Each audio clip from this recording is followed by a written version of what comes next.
नमस्कार, मी पंकज इंगोले. मी मराठीच्या या विशेष कार्यक्रमात आपलं स्वागत. रस्त्यावरचं ट्रॅफिक कंट्रोल करणारा, वाहतूक सुरळीत करणारा पोलीस म्हणजे ट्रॅफिक पोलीस.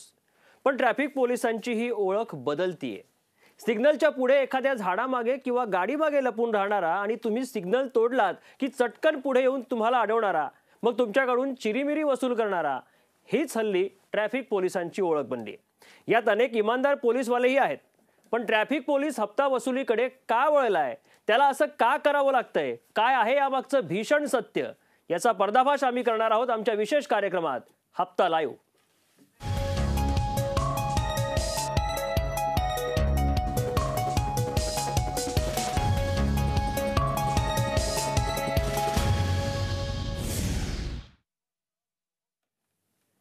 ट्रॅफिक पोलिसांचं लाच घेण्याचं प्रमाण नेमकं का वाढलंय? त्यांना हे का करावं लागतंय? कोणत्या बीटवर किती पैसे गोळा केले जातात?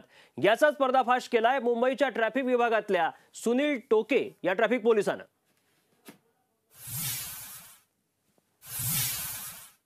रायडर राहायचं असेल कसं काय प्रकार आहे आपल्याकडे? रायडरचा प्रकार काय माहिती आहे? जो रायडर असतो त्याला 4,500 रुपये जर तुम्ही तर प्लेन असणार 4,000 रुपये.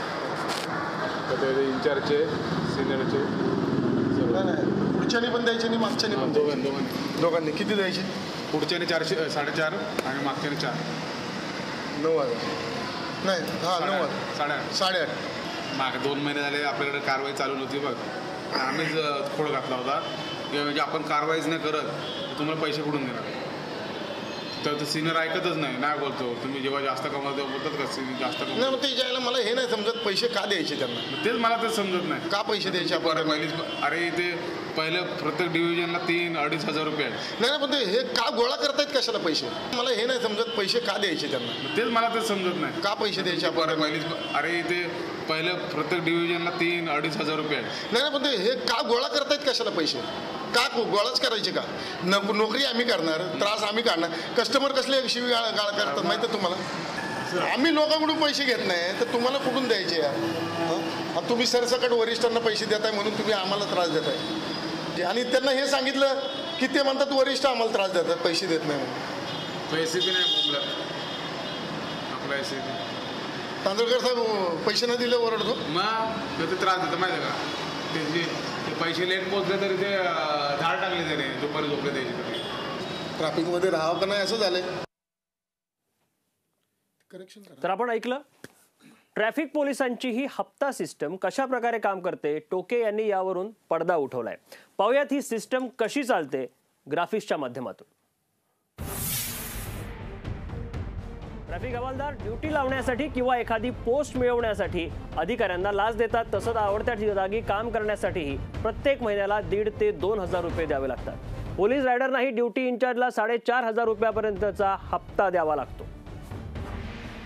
ज्यांना कमी काम हवं असतं, जिथे त्रास नाही, अशांसाठी ड्युटी इन्चार्जला लाच द्यावी लागते. रस्त्यावर गाड्या उभ्या करणाऱ्या गाड्यांच्या शोरूमकडूनही महिन्याला लाच घेतली जाते. बेकायदेशीरपणे बस ट्रक पार्क करणाऱ्यांकडूनही लाच घेतली जाते. हवालदाराला ज्यानं जमवलेली त्यानं रक्कम ड्युटी इन्चार्जला द्यावी लागते, जो ते पैसे ट्रॅफिक पोलीस स्टेशनच्या इन्चार्जला देतो. ही सगळी रक्कम वर बसलेल्या अधिकाऱ्यांपर्यंत पोहोचते. आपल्यासोबत हा सगळा पर्दाफाश करणारे हेड कॉन्स्टेबल सुनील टोके स्टुडिओमध्ये आहेत. सुनीलजी, आपल्या या चर्चेमध्ये स्वागत. हा सगळा प्रकार धक्कादायक प्रकार आहे. हा सगळा प्रकार आणि हे जे रॅकेट आहे, हे नेक्सस आहे, हे देखील आम्ही बघितलं. काय हा सगळा प्रकार? कारण तुम्हीच हा पर्दाफाश केलाय. सर असं आहे, आमच्या ट्रॅफिककडे जो भ्रष्टाचार चालला हा अनेक वर्षापासून चालू आहे. यासाठी अनेक वर्ष बहुतेक लोकांनी प्रयत्न केलेले आहेत. यापूर्वीही माननीय संजय बर्वे साहेब होते ट्रॅफिकला, त्यांनी ह्या खात्याचा पूर्ण पर्दाफाश केला होता ह्या विभागाचा. त्यानंतर त्यांची बदली झाली. त्यानंतर परत जो भ्रष्टाचाराचा महामेरू जो वाढत गेलाय तो आता जवळजवळ गगनाला भिडला. सर्वसामान्य माणूस जो रस्त्यावरून गाडीने जात असतो त्या सगळ्यांच्या मनात आहे की ही खाबूगिरी चालते, हे प्रत्येकाच्या मनात आहे.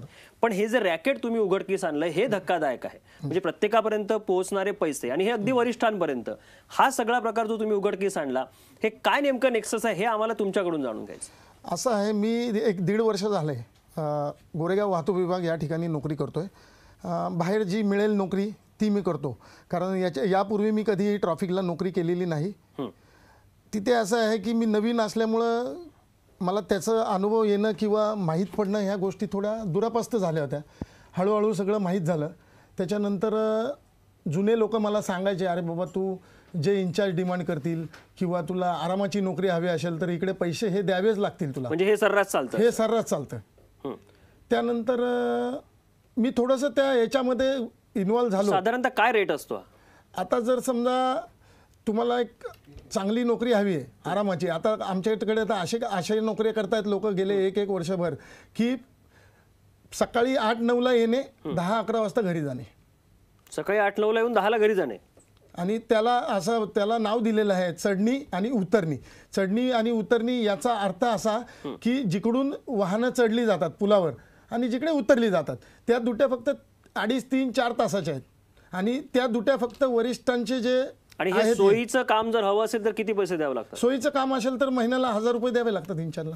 आणखी बाकी काय नेटवर्क आहे? म्हणजे जर मनासारखं काम तुम्ही सांगितलं, याशिवाय काय काय चालतं? याशिवाय जर रायडरचं तर तुम्ही आता व्हिज्युअल बघितलेलं आहे, सांगितलेलं आहे, त्याचं माझ्याकडं रेकॉर्डिंग आहे. त्याच्यानंतर सिओआर म्हणजे मराठीमध्ये त्याला तडजोड म्हणतात.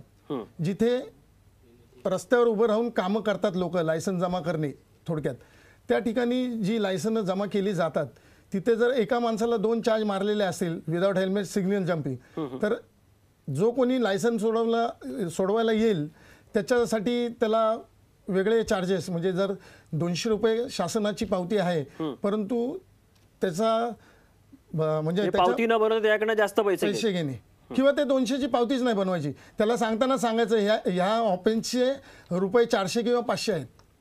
नक्की हा अतिशय महत्त्वाचा मुद्दा. आणि मला प्रेक्षकांना या ठिकाणी सांगायचं आहे की तुम्ही जेव्हा पावती बनवत नाही आणि जेव्हा जास्त पैसे देतात ते तुम्हाला त्यासाठी का भाग पाडलं जातं, हे पैसे कुठपर्यंत वरपर्यंत जातात हे देखील आपण सुनील टोके यांच्याकडनं जाणून घेणार आहोत. ते या सिस्टीमचा भाग बनले नाही, ते बाजूला पडले, पण ते का नेमकं बाजूला पडले, असं त्यांना बाजूला का पडावं लागलं, हेही आपण त्यांच्याकडनं जाणून घेणार आहोत एका छोट्याशा ब्रेक नंतर.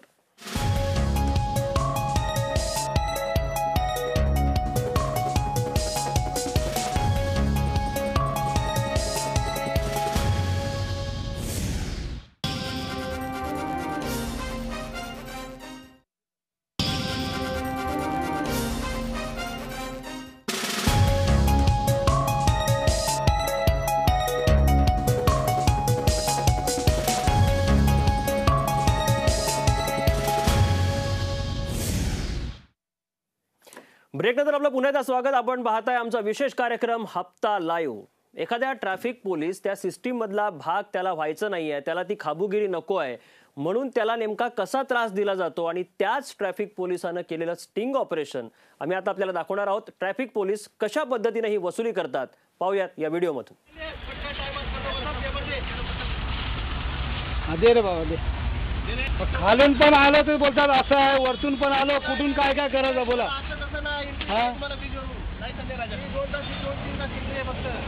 हो साहेब, खालून पण असं सांगतात.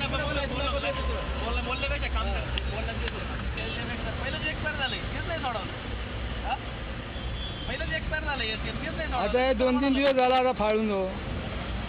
2-3 दिवस झाला आता. हो साहेब, किती ठिकाण थांबू, आम्ही वैतागून गेलो. आता जा बाबा, इथं एक आहे तिकडे एक आहे, किती कुठं जा, सर्व क्लिअर आहे आमचा, तसं काय नाही. हां हे घ्या, चाय पाणी घ्या, जाऊ आलं तर जावा घ्या. बाबा चाय पाणी पाहिजे घ्या, त्यांच्याकडून घ्या, देऊन टाका. नंबर द्या एक कोणता. हो साहेब, आमची एवढे ऐपत ना 300-500 द्यायला माहिती आहे. मग 50 पळाला म्हणून आम्ही देतो ना, कुठल्या कुठीना 100 रुपये. आता मी इकडे जाणार आहे. हो जाऊ द्या ना साहेब, आता घ्या. आता 300 कुठे देतात? हां 100 आहेत. नको तेवढा नका आहे बा. 50च्या वरती कोणाला देत नाही. पण आज काय माहिती, मी चुकी केलं. ऐका, मी चुकी केलं. मी इकडे चाललो. नको हे घ्या, जाऊ द्या. मी तर येणार नाही, दुसरे लोक येणार मग तिकडे, असं आहे बोल. हां मग तुमचा मोबाईल नंबर देऊन जाऊ आपण. हां त्यांना देणार तुमचं. असं कुठं शोधत बसणार मी. चौकीला ती चौकी आहे ना तिथे मला 5 महिने साहेब बोला बरोबर आहे. आता आम्ही कसं मोबाईल बनवून देऊ का, लायसन बनवून देऊ का? नका काही नका काय नका बनवून देऊ, द्या आम्हाला, जाऊ द्या 100 आहे. नाही जाऊ दे 50 दे रे, सुटी दे 50 रुपये. हे घ्या किती असेल घ्या, राहू दे मापलं नाही बघा, घ्या जाऊ द्या. घ्या जाऊ द्या, चला तर या व्हिडिओमधून तुम्ही चिरीमिरी मागचं विदारक सत्य बघितलं. आणि एक परवलीचा शब्द तुम्ही बरेचदा तुमचा सामना झाला असेल ट्रॅफिक पोलीस सोबत. तो एक शब्द असतो, तो म्हणजे चायपानी, ज्याच्या नावाखाली हा सगळा प्रकार चालतो. आणि त्यासाठी तुम्हाला बरेचदा भाग पाडलं जातं जास्त पैसे देण्यासाठी. कसं ते विचारूया सुनील टोके ज्यांनी हा सगळा प्रकार पर्दाफाश केलेला आहे, त्यांच्याशी आपण बोलणार आहोत. सुनीलजी, हा सगळा प्रकार आपण आताच बघितला.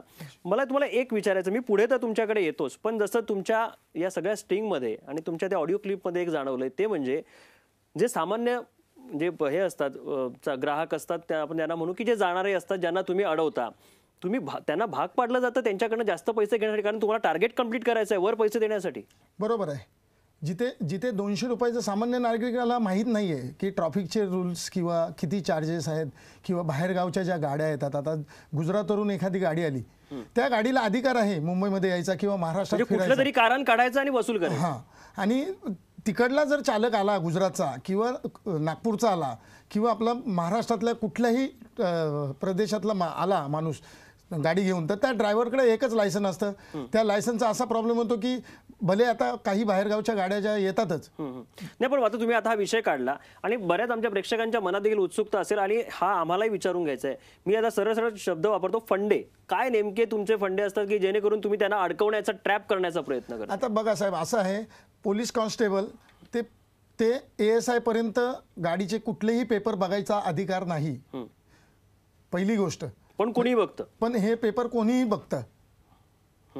पहिल्यापासून सुरू होतं लायसन मागणे, लायसन बरोबर असलं की PUC दाखवा, PUC झालं म्हणजे कुठल्या तरी कारणात त्याला अडकवायचं आणि पैसे घ्यायचे. अगदी त्याची म्हणजे ज्याची गाडी अडवली आणि जो म्हणजे बाहेर गावून आलाय, पावती न फाडण्याची मानसिकता ही तुमचीच असते, पोलिसांचीच असते, जेणेकरून त्यांनी पैसे द्यावे. आणि बाहेरचे काय जे गाड्या येतात ते बिचारे लांबून आलेले असतात, ते इथे लायसन जमा करायला धजवत नाहीत. नक्की. मला तुमच्या बोलण्यातून मगाशी हव्या त्या ठिकाणी नोकरी पोस्टिंग हवं असेल तर किती पैसे तुम्ही सांगितले, पण एक काही महत्वाचे मुद्दे आलेत, जे म्हणजे कॅशियर असेल, टोविंग व्हॅन असेल, नंतर इन्चार्ज असेल, रायडर असेल, हे काही शब्द त्यात आलेले आहेत. ती जर पोस्टिंग पाहिजे असेल तर नेमके किती पैसे द्यावे लागतात त्यासाठी? आता कॅशियर जर राहायचं असेल तर एका विभागात साधारण दोन किंवा मोठा विभाग असेल तर 3 पोलीस अंमलदारांची नेमणूक केली जाते. पण त्यातही पोलीस अंमलदारांची नेमणूक केली जाते ते पोलीस कॉन्स्टेबल. ठीक आहे, ते वैयक्तिक वरिष्ठांचं काय आहे हे मला माहीत नाही गणित, पण तिथे सुद्धा बऱ्याच मोठ्या रकमेचा हे केल्यानंतरच त्या ठिकाणी, म्हणजे वरिष्ठांना पुरवल्यानंतरच त्या ठिकाणी नेमणूक केली जाते. अच्छा, तुम्ही या सिस्टीमचा भाग झालाय, तुम्हाला कदाचित हा सगळा जो व्यवहार चाललाय तो तुम्हाला पटला नाही म्हणून तुम्ही त्याला विरोध केला. मला सर विरोध आहे. नक्की. मग यात तुम्हाला नेमका कसा त्रास झाला हे मला विचारायचं आहे. आपण एक छोटासा पुन्हा या ठिकाणी एक ब्रेक घेऊया. ब्रेक नंतर आपण जाणून घेऊया जे या सिस्टीमचा भाग होत नाही, ज्यांना हे करायचं नाही, त्यांना नेमकं कुठल्या त्रासाला सामोरं जावं लागतं. पाहत राहा मी मराठी न्यूज.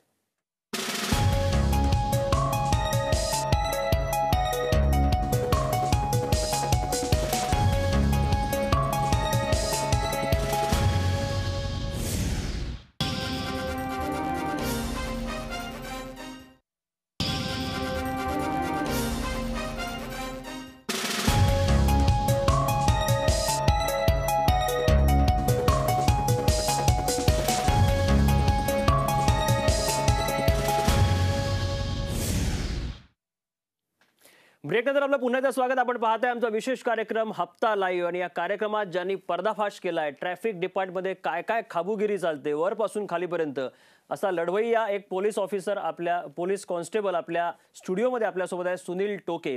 सुनीलजी, मला सांगा, हा सगळा प्रकार जो तुमच्यासारखे जे हेड कॉन्स्टेबल आहेत ज्यांना हे करावं लागतं, मी करावं लागतं यासाठी म्हणतो, यातले बरेचसे त्यात सामील झाले आहेत जे करतायत, पण त्यांच्यावर वरून दडपण आहे टार्गेटच्या नावाखाली वसुली करण्याचं. कारण तुमच्यासारखा माणूस जो या सिस्टीममध्ये सहभागी झाला नाही, ज्याने विरोध केला, तो बाजूला पडताना दिसतोय. हे वरून काय नेमकं प्रेशर असतं हे थोडक्यात सांगा. मला त्यानंतर असा त्रास दिला, आम्हाला टार्गेट ठरवून दिलं जातं, दिवसाला 40 कारवाया करा, दिवसाला 40 कारवाया करा, झाल्याच पाहिजेत. जर त्या केल्या नाही तर आमचे जे वाहतूक उपनगराचे जे माननीय पोलीस उपायुक्त आहेत प्रताप म्हणजे जे बाकीचे खंडणीखोर असतात त्याच्यासारखंच हा काम हे काम आहे ते दुकानातून हप्ता वसुली गुंड करतात तशा प्रकारचा. प्रदीप दिवेगावकर साहेबांनी असं म्हणजे ज्यांनी कमी कारवाई केल्या त्यांच्या 1-1 वर्ष 2-2 वर्ष वार्षिक वेतनवाढ रोखलेले आहेत. हे इतकं मोठं वरपर्यंत नेक्सस आहे. हां, आणि आता तर मला माझ्या रेकॉर्डिंगमध्ये असं माहिती मिळाली आहे की याचे पैसे जॉईंट आपलं ॲडिशनल CP पर्यंत जातात. आमचे पूर्वीचे जे जॉईंट CP होते त्यांच्याबद्दल तर मी त्यांच्याकडे इतक्या वरच्या लेवलपर्यंत हा सगळा. मला तुमच्यापर्यंत यायचंय, तुम्ही जेव्हा याला विरोध केला तुम्हाला नेमका कसा त्रास झाला? त्यानंतर मी म्हणजे मला जे नोकरी जिथे 2 माणसांचं कर्तव्य करण्याचं ठिकाण आहे तिथे मला एकट्याला नोकरी दिली जायची. तिथे ट्रॅफिक जाम झालं की मी मदतीसाठी इन्चार्ज शिंदे यांना फोन केला. तर तुम्हाला नंतर त्रास काय दिला? त्रास त्यांनी असं दिला की मी RTI टाकले. मला जो त्रास होत होता माझ्या वरिष्ठांनी सांगितलं की तुम्हाला जो त्रास होतोय तो तुम्ही लेखी आम्हाला पाठवा, लेखी द्या तुमच्या सिनियर थ्रू. त्या पद्धतीने मी ते केलं. आमच्या वरिष्ठांचं जे आहे. मानसिक त्रास झाला, काही शिवीगाळ झाली? मानसिक त्रास झाला. मंत्रालयात ज्यावेळी मी जैन साहेब आहेत माहिती आयुक्त त्यांच्याकडे गेल्यानंतर आमचे पूर्वीचे प्रभारी PI भानशंकर साहेब, दुसरे आत्ता जे आहेत भरत कुंडलिक कुंभार साहेब आणि ACP SS तांदळेकर तत्कालीन आता जे निवृत्त झालेले, त्यांनी काय केलं? त्यांनी साहेबांना जे जैन साहेब आहेत त्यांना चुकीची माझ्याबद्दल माहिती दिली की मी 8 महिने शिकमध्ये आहे. त्रास काय दिला? त्यानंतर मी जे त्यांना सांगितलं जैन साहेबांना, साहेब असं आहे मी कामावर आहे. दुसरी गोष्ट ACP साहेब कशी शिवीगाळ करतात पैसे आम्ही देत नाही म्हणून. तुम्हाला शिवीगाळ केली? हां, ते मी त्या सरांना सांगितलं. त्यानंतर ते तिथे जरासं मला आतमध्ये उलटसुलट बोलले. नंतर बाहेर आल्यानंतर माझी मिसेस बाहेर होती, माझे इतर म्हणजे कर्मचारी होते, त्यांच्यासमोर त्यांनी मला इतक्या अर्वाच भाषेत थोडक्यात मला सांगा आता तुमची काय नेमकी मागणी आहे? या सगळ्या सिस्टीमचा तुम्ही पर्दाफाश केला, भांडाफोड केलाय.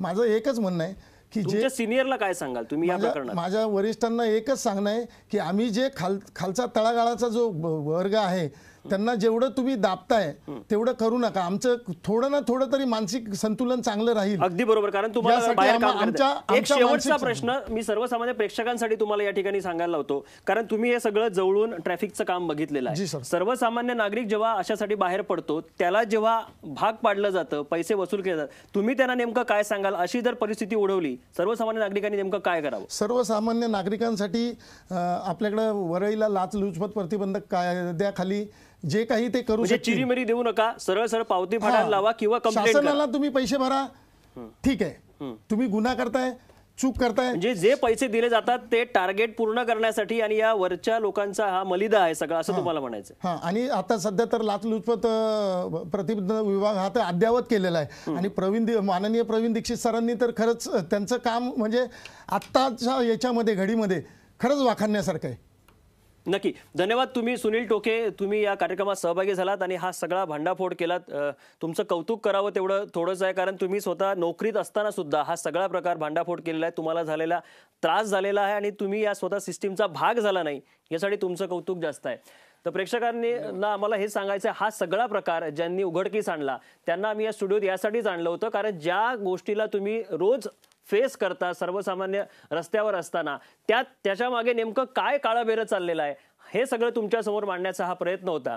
या विशेष कार्यक्रमात इतकंच. ताज्या बातम्यांसाठी तुम्ही पाहत राहा मी मराठी न्यूज.